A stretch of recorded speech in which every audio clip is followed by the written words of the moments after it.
I'd like to welcome you to the Community Action for Climate Justice panel discussion. I'm Yumi Jakovic. I'm the director of the Office of Sustainability Practices at Grand Valley. I'm joining you tonight as the moderator for this discussion. I'd like to thank you very much for being here, and I'd really love to extend a special thanks to our panelists. So panelists, if you're with us, feel free to turn on your cameras if you're ready to join. I'm so happy to see you all, and I'm so grateful to you all.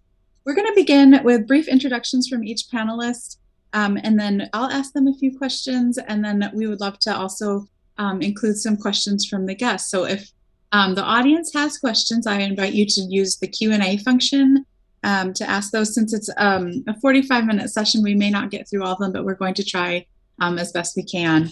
So panelists, if you could just please introduce yourself by sharing your name and a brief description of the work that you do. I'll just call on you as I see you in the order that I see you on the screen. And also, Allison, thank you so much for joining us and for your wonderful keynote. So great. Let's get started. Monica, if you wouldn't mind introducing yourself, please. Yes, thank you so much. My name is Monica Lewis-Patrick. I have the honor and privilege of serving as the president and CEO of We the People of Detroit. And our work is centered around the human right to water. We manage an emergency water crisis hotline for emergency water delivery. We also have a youth component of our work, We the Youth of Detroit. And then we have a community research collective table where we organize with activists, organizers, and experts and educators and academics around creating research and data that drives community concerns or is centered around community concerns. Good evening, everyone. My name is Sergio Silarrelles. I am the Climate Justice Catalyst at the Urban Core Collective. We are 6 organizations working together to create longer lasting, meaningful impact in our community. The work that I'm involved in with the Urban Core Collective is newer work for myself and also for the Urban Core Collective. We are currently working as legal interveners with the Consumers Energy IRP. This is an important document, as you know, for Consumers Energy to get approved by the state of Michigan. And we're working with Empower Michigan and with other coalitions on a campaign called My Future, My Power, to ensure that the public has the opportunity to access the Public Service Commission so that process is just and equitable. Also working on creating access to specifically with communities of color, with Latino Outdoors GR, and on building leadership for communities of color in the environmental justice and climate change space. So that's the work that we're doing here at the Urban Core Collective as it relates to climate justice. Hey, I'm Marguerita Kearney, and I'm an attorney with the Environmental Law and Policy Center. We're a Midwest, a regional environmental organization. I'm located in Grand Rapids, Michigan, and I represent clients in front of the Michigan Public Service Commission and other administrative agencies in Michigan on clean energy issues, other environmental issues like water pollution. And as an organization, we have been assessing our work on environmental justice and climate justice. Recently submitted testimony in that IRP that Sergio mentioned, talking about the impacts, the equity impacts of consumers' proposed plan. And so it's really interesting for me always to hear the city's journey to understand what role myself and my organization play in environmental justice and climate justice issues. Good evening. My name is James Cliff. I am a deputy director at the Michigan Department of Environment, Great Lakes and Energy. And in this space, we're working with our Office of Climate and Energy on the executive directive and the executive order that the governor issued to have us prepare a My Healthy Climate plan for the state of Michigan. So we're kind of right in the middle of that work right now. Many of the work groups have kind of started to pass their recommendations on to the Council on Climate Solutions. So we're definitely looking for public input on those recommendations, and loved Allison's talk and look forward to the conversation tonight. Thank you, everyone.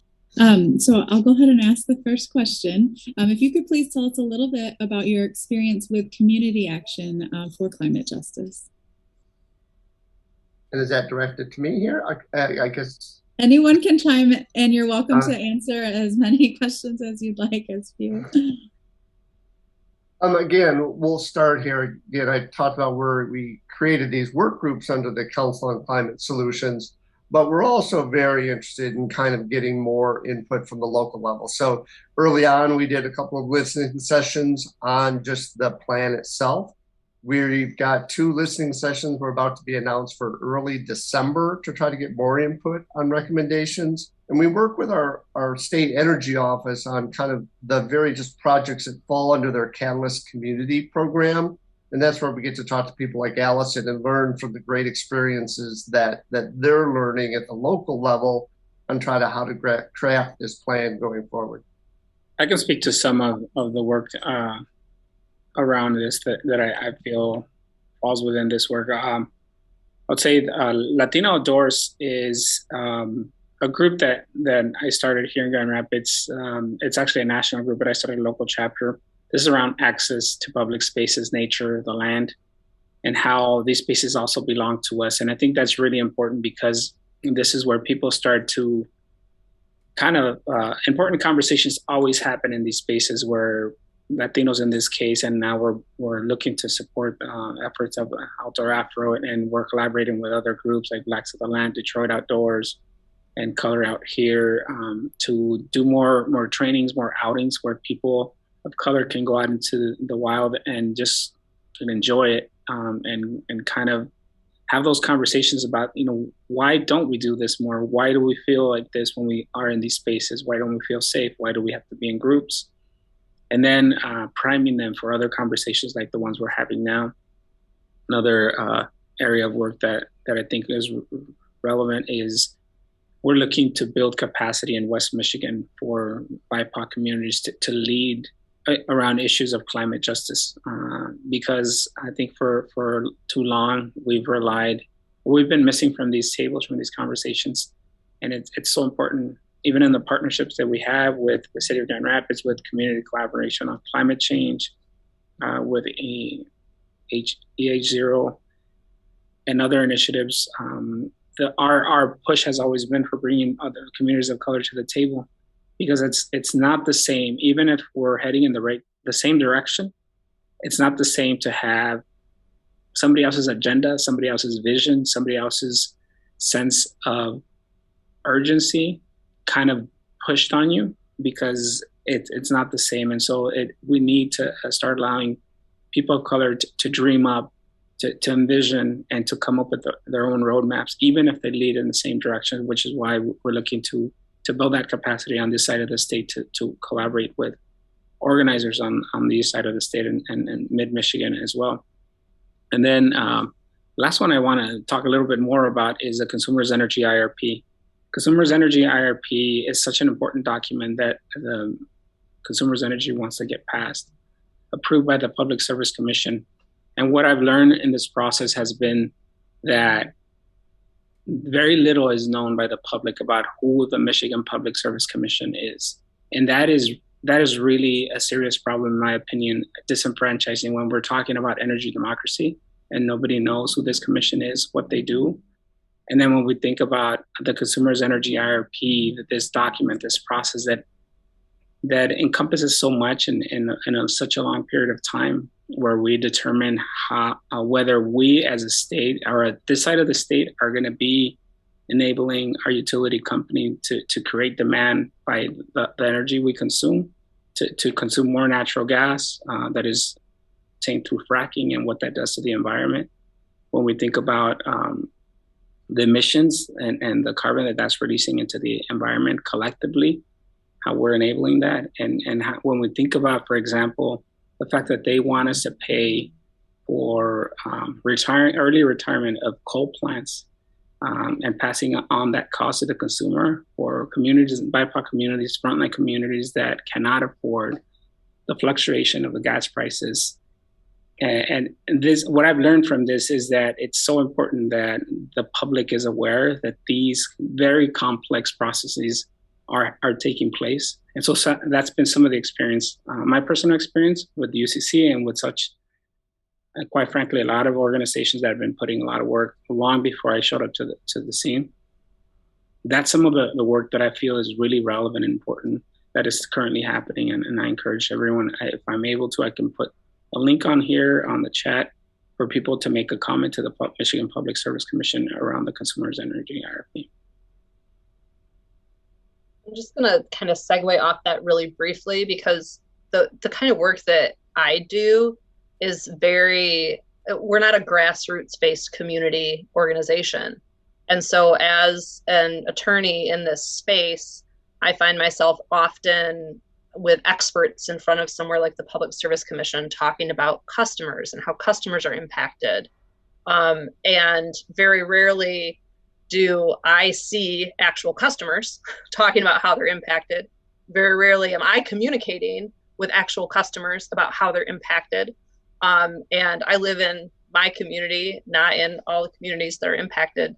And so I can't speak to all of those different impacts. And so one thing that how I would sort of describe my experience with community action is trying to figure out how, in my role at a nonprofit, I can help to support the type of work that Sergio was talking about without like co-opting it and trying to drive it and, drive the narrative, but to give, allow people like Sergio to be in a case and explaining what those impacts are.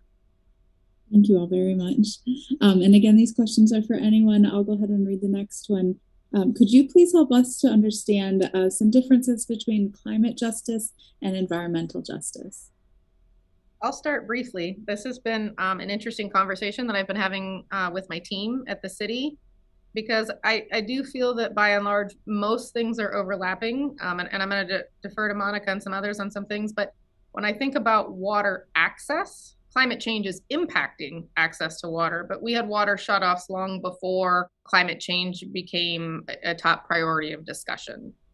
The other types of things that I think fit in there are predominantly chemicals, PFAS, for instance. Again, I think climate change can exacerbate PFAS, but even as an attorney, I think I'd have a hard time making the link that climate change caused PFAS issues. So things that fall into the chemical area are lead in water, lead in paint in homes are some of the things that I and my team have had conversations about putting into the environmental justice bucket that are not necessarily the climate change bucket.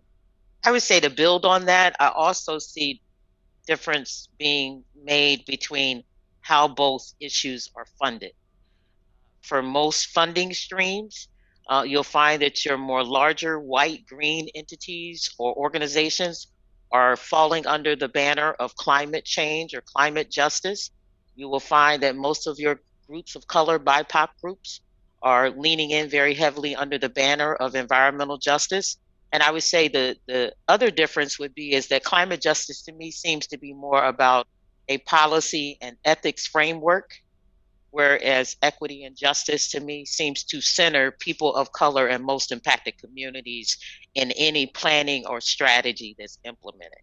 And those two can land very differently if communities of color aren't centered. And I agree with Allison, there are some pieces that overlap, but you can actually have climate change and plans and strategies that do not center communities of color.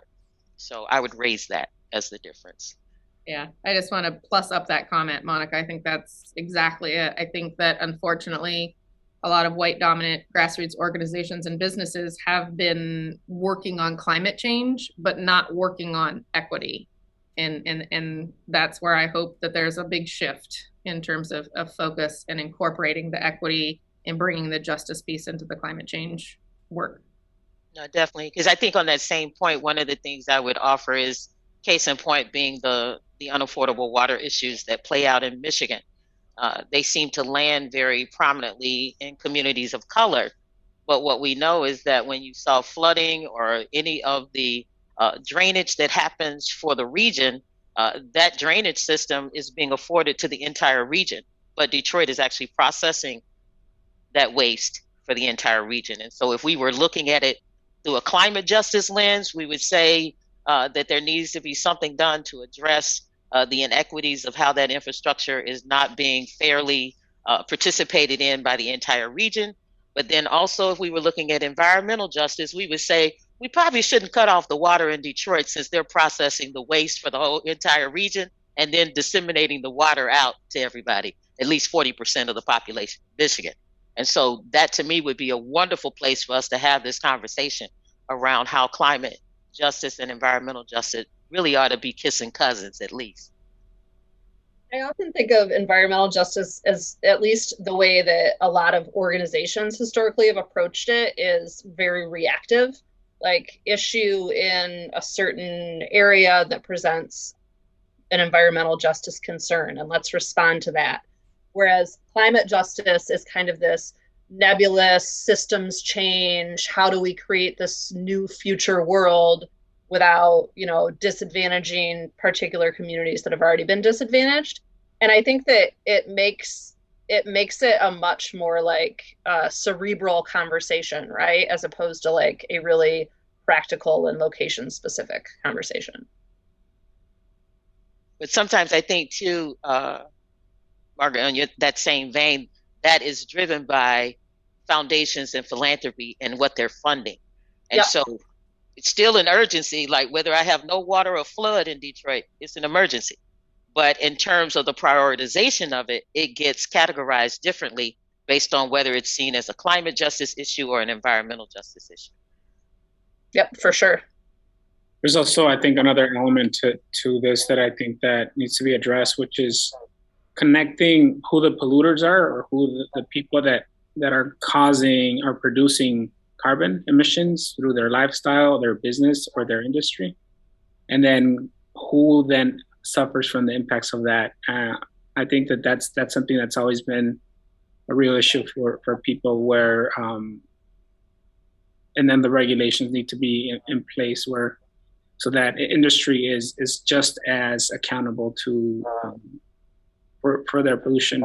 And so I think that's another element that needs to be taken into account when we're talking about climate justice and environmental justice. And then like addressing the how of,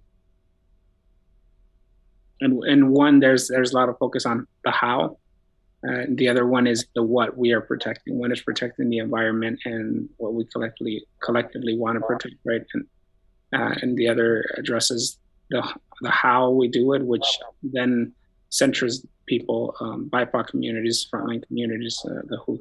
One other thing I'll add, I suspect Yumi wants to ask the next question, but I think too, for me, in the beginning of my work and early in my journey, I had conversations with a number of people of color, and the conversation often steered toward job creation or other areas that in the beginning I kept saying, well, that's outside of my scope, right? Like, I'm a sustainability professional helping with job creation and wealth creation, and even thinking about public safety concerns. I felt like that was outside of the scope of sustainability or climate change. And as I have learned and progressed in my equity journey, I have come to understand that they're all intertwined together in terms of all of the systems that are impacting residents and people in our community. And that I don't feel that I can effectively say that I'm doing work in the environmental or climate justice space if I am not helping to contribute to conversations on job growth and wealth creation,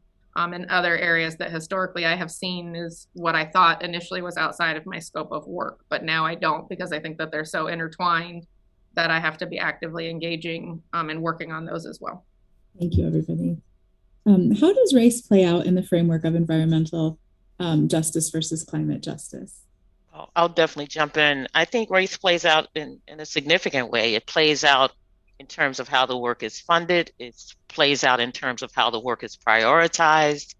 As Margaret talked about, there seems to be an urgency around environmental justice that until you can get that urgency, nobody pays attention to it other than the people most impacted. Whereas climate justice seems to be a very planful, very much methodical, very well-funded way of approaching these issues.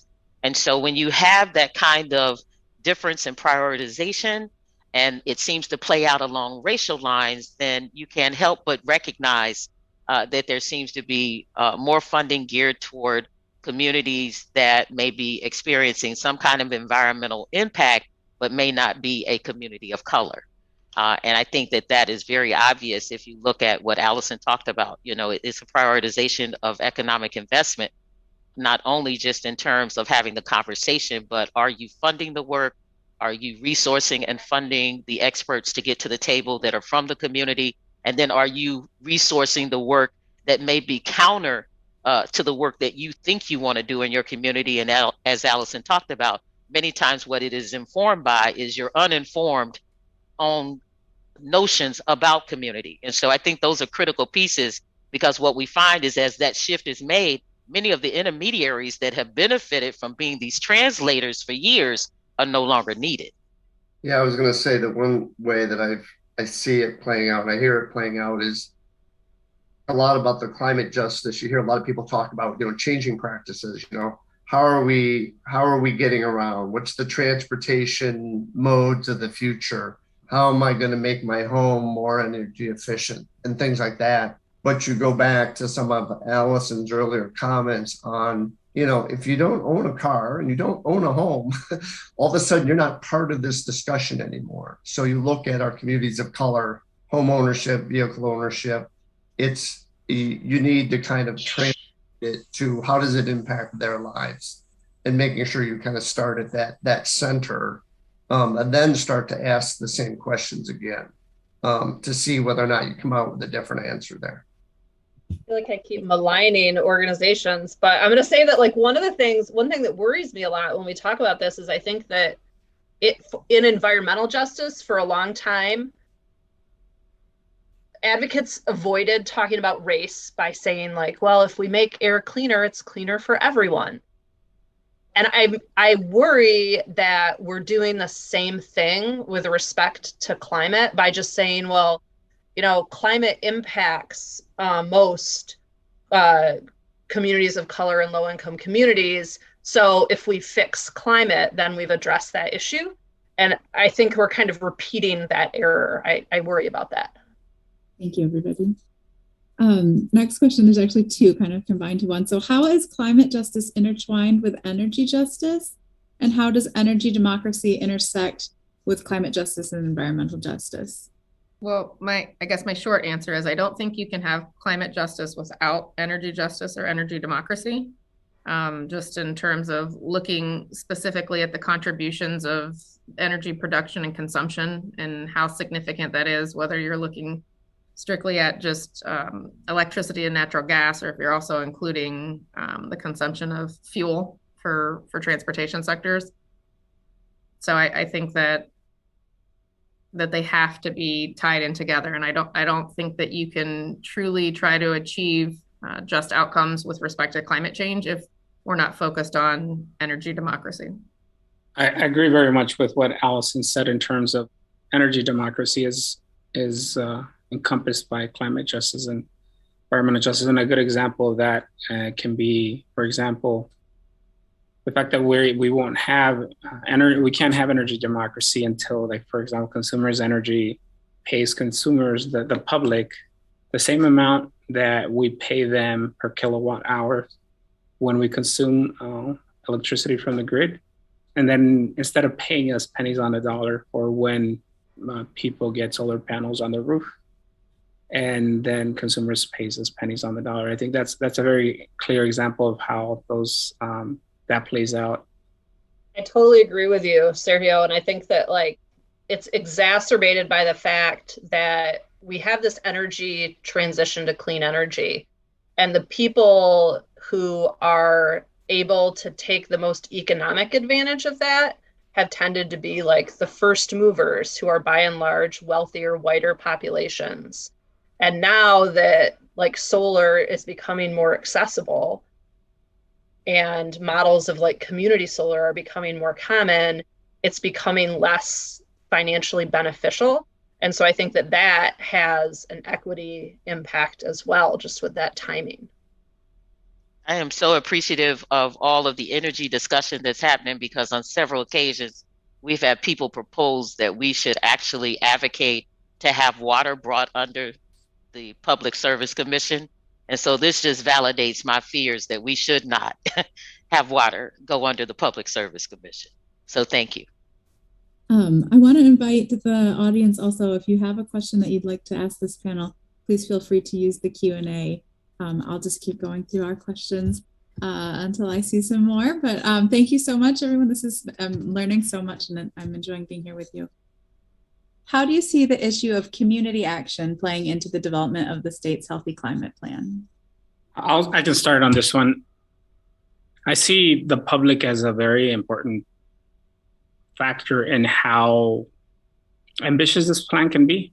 Because I think, for example, the Public Service Commission and how we've gotten to the state that we've gotten to based on the appointments of past administrations to the Public Service Commission, and how they've allowed industry and business to just enjoy the type of environment that they operate in and they do business in the state of Michigan at the cost of the taxpayer. I think that if the public is not involved in a plan like this and whatever process is used, then we run the risk of allowing individuals that are appointed that might not be as ambitious and might not feel that the impacts of climate change, or are not members of frontline communities. They're not people of color, so they might not have as a comprehensive plan and as ambitious plan to make that plan what it can be. And so I think the public is a responsibility and our duty, and it's in our best interest also to be involved in a process so that plan is a plan that works for us all.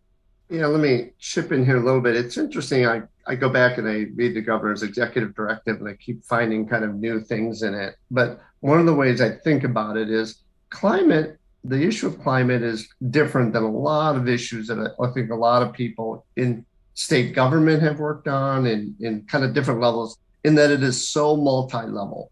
There's a local aspect, a state aspect, a federal aspect, and a global aspect. We're seeing that kind of play out in Scotland right now. So things are happening at all level. And the governor was very kind of thoughtful, I thought, in kind of saying, okay, what can I do to help? Well, how can we use the resources of the state to help communities, to help people kind of address this issue? Realizing that she and the executive branch has certain levers, that certain actions would require the state legislature to get involved and actually pass laws or fund certain kind of things happening. But we really have been thinking of making sure that we reduce the number of barriers possible so that everyone who wants to take action, be it at the local, state, level, are given the tools to do so, using whatever resources we can get from the federal level. So again, this intermixing of kind of the work at the different levels, I think is going to be kind of interesting as we move forward, and making sure that we can target the resources that communities are going to need, I think, to face kind of increasing challenges as we move forward. Thank you. George, do you have a question? And then we are actually starting to get some questions from the audience. Thank you, everyone. And at the risk of politicizing this too much, President Biden's Buildback Better initiative seems to me like it does a good job of marrying both equity and environment, social justice and economic justice, if you will. And yet it's, as of tonight, still stalled out by legislative inaction. So I'd be curious as to what the panelists think about this. What does it signal? What does it say about us? Well, tie in a little what I was thinking for the last question. I think that there's still such a disconnect between the systems that we have in place and people. And it only gets exaggerated as you, I think, move up the level of government, right? And I will fully own the city of Grand Rapids has many opportunities for improvement of accessibility for residents. So I'm holding us accountable to that as well. But then even as you get to the state level, it gets harder, the national level, and as you go up. And I think that the systems that have been put in place are such that the people who have historically been in power i.e. predominantly white men that are conservative, still hold the reins for influence. And so while our systems in place continue to allow those to put the pressure on, and I think that's happening at the federal level in terms of, what we see with large coal states and other fossil fuel based states, that even if they're quote unquote blue or democratic states, there's enough pressure from a select few that are benefiting financially from existing policies and systems, that they're able to still have too much influence because there's not enough opportunity. And I don't have a good answer to allow people, not institutions, not lobbyists, not organizations, not the few at the top, but actual people's lived experience to be known and understood and taken into consideration for the policies that we're making. And, I think that at different levels of government, we're doing things differently and trying to improve upon that. And, I'll acknowledge, I think at the state, Governor Whitmer's made some great strides in terms of hiring the environmental justice public advocate, the public water advocate, having the Michigan Advisory Council on Environmental Justice, and doing some of that. And, the city, we're mirroring some of that and trying to create teams as well. But I think while I'm seeing more diversity of people, it's still a system that supports those that can be in those groups participating, right? It's still not really getting to every residents. And I just think that that's a disconnect that we have really at all levels. And I don't quite have a solution or an idea for that. Thank you. And thank you for the question, Mayor Hartwell. I'll read another audience question. What was your pathway into your present career? What kind of training or opportunities should students look for who want to work in environmental or climate justice?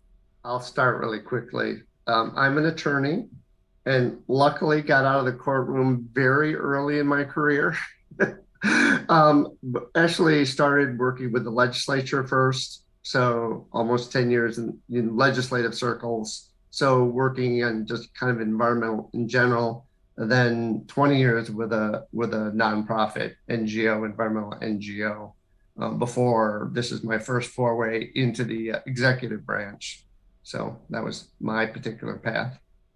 I'll share. My path was I went into social work first and then went into other fields, education and community engagement and organizing. So I encourage anybody that is looking to get into this. I don't think if you're looking at it as a student, yes, but you don't have to. I think this environmental justice and climate justice and this is really important work, and I think we can transition into it at any point of our life. And I think it's our duty to do it along with the work that we're getting paid to do. I think it's something we all are responsible for doing on our own time as well. Thank you very much. If we're talking credentials, I have a bachelor's degree, a master's degree, and all of those things were sought trying to find remedies to address crises in my community. Undergraduate degree in criminology and sociology, a master's degree in social work and public administration. But with all of that, what I found is that I met an amazing woman by the name of Rhonda Anderson, who works for the Sierra Club in Detroit. And one of the things she challenged me on, I've been organizing and working on social justice issues. Like Sergio said, I worked a full-time job as a public school teacher for 12 years for special ed, and then more from that into managing a mobilized crisis response team for 8 counties in Northeast Tennessee. And what I found is that there was nowhere that I could go where these issues of inequity, injustice weren't impacting my community from multiple perspectives. But Rhonda Anderson told me something. She said, Monica, you can't be a good social justice advocate without being a good environmental justice advocate. And that day changed my life in terms of me seeing my work much broader than the work we were doing on voting rights and education and housing. But it really began to incorporate the importance of expanding that conversation, not only to the water injustices we were working on, but to the state, the region, the national and global issues of environmental injustices. The only thing that I'll share is be open to trying to work in different segments and different fields, because you can learn a lot. And I had the opportunity to work in private industry. I had the opportunity to work for big nonprofits, for a small private company, and then for a really large publicly traded company. And I just think that the opportunity for me in a law firm, so the opportunity for me to work in those different areas and learn, I think that I had a lot of assumptions about how corporations work and that they were the bad guys all the time, right? And then I had the opportunity to work with corporations and understand and better understand their operations. So I can take that with me and have an understanding and think through that as I'm working to advocate for other changes in different work. So I would just say be open to different experiences, and also know that you're likely not to go up a vertical ladder in your career path, and it's more referred to now as like a jungle gym, and you're probably going to go sideways. And I've gone down a couple times and over to the side, and that's okay. Those were important transitions for me in my life, and I had to learn to become a little more comfortable with the jungle gym and not the ladder. Yeah, and that's I think that one of the key things is that environmental justice, social justice, all of these issues are things that it doesn't matter what path you're on or what you're doing or where you're working. They should be part of what you're thinking about whenever you make a decision, because there's always an impact, whatever the decision is. Thank you, everyone. We have 2 questions, so I'll try to get through them if we can. How do you all hold your organizations accountable to making substantial, timely change when movement in governments and nonprofits can be so slow? It's an insider joke, but Regina Strong doesn't allow me, to sit back. Regina Strong is the state's environmental justice public advocate. She only has one speed. I think we're in that, I would say for my organization, We the People of Detroit, we're doing that kind of internal assessment right now, because we have, prior to COVID, we were dealing with an epidemic of hepatitis A and massive water shutoffs. Going into COVID, of course, there was a great need to advocate to get our water restored, and really appreciate the governor taking that bold leadership to at least put a moratorium in place.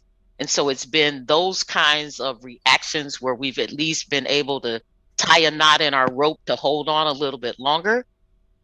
But then I think the critical points where we have seen a lot of momentum garnered is that people really have taken the work of resistance and resilience from places like Flint and Detroit and Standing Rock, and those kinds of just long sustained battles for just water equity or for water justice or environmental justice. And those things have really helped, I think, inform, but also keep people inspired and encouraged. Because a lot of this work is extremely difficult. It goes unrewarded and unacknowledged. There are often points where activists are painted as the bad guys by many folks at the table. And then there are these bright moments where you see the brilliance of the lived experience and those most impacted, and you've learned to appreciate that voice has to be there, or you miss an opportunity to really grow our own soul. Because this is spirit work. I think when we talk about Mother Earth and we talk about the environment, some of you may see it as a job, as a vocation. I see it as part of not only my civic duty, but my duty as a human being and a part of a global community. And if we don't begin to buy into that, one of the things that our mentor said to us, the Honorable Councilwoman Joanne Watson, she said, y'all better deputize yourselves, that everybody better take on some part of this work, because nobody's coming to save us. Nobody's going to pick up the mantle for you and do the work for you. We've all got to take on some part of it. We're getting more questions, which I think speaks to just what lovely panelists you all are. We have 3 minutes left, so I'm going to read both the questions, and if anyone would like to answer either, maybe we can wrap up that way. So the first is, I'd like to hear how the panelists see the urgency of the climate emergency mesh with the city setting aside a year to decide whether or not the city will create a community-wide goal for not a plan for carbon neutrality. And then the second question is, are there any specific companies or organizations that you'd recommend as good starter places for entering the environmental field?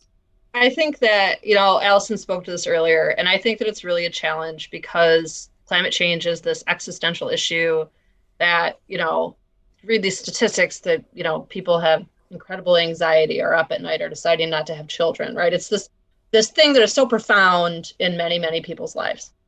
And I understand that. I work in climate change. I'm constantly trying to fight back against, the folks who say, no, don't worry about it, it'll be fine. But I think that you have to find a balance somewhere. You can't just push ahead at all costs. It's not going to be a long-term sustainable solution. And I think you really do a disservice to the community and to the movement if you don't at least take a minute.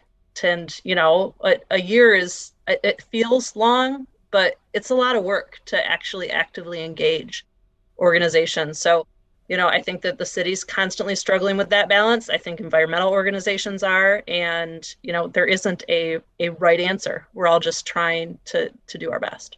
Okay. Two questions.